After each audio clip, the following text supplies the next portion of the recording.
Welcome to Brain Vision.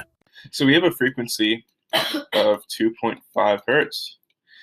We have an angle of 12 degrees. We can say that this is going to be pi over 15 radians. And this is at t equals 0 seconds. We know the system undergoes simple harmonic motion. So we can say that x is simply going to be equal to a cosine of 2 pi times the frequency t.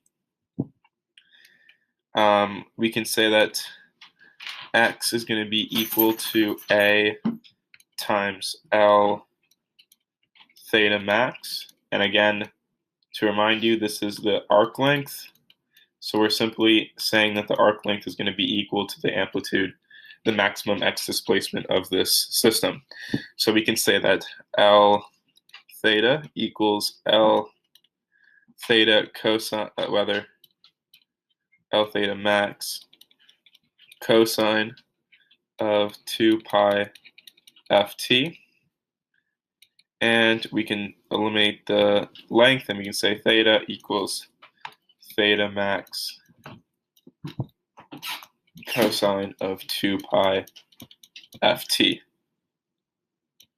After subbing everything in, theta will equal pi over 15 cosine of 5 pi t.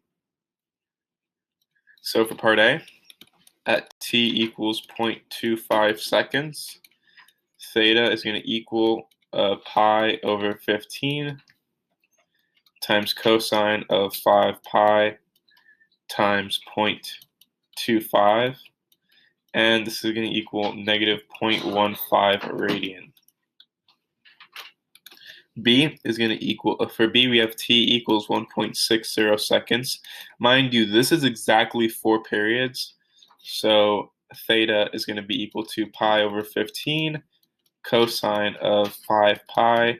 Here it'll be 1.6, and this is exactly 4 periods, so again this is going to be pi over 15 radians. And then for C we have t equals 500 seconds, and theta is going to be equal to pi over 15 times cosine of 5 pi times 500. 500 seconds is exactly 1,250 periods. So this is going to equal pi over 15 radians. Just you can take note that for B, this time is exactly 4 periods, and this time is exactly 1,250 periods. And these will be our final answers for part A, B, and C. That is the end of the solution. Thank you for watching.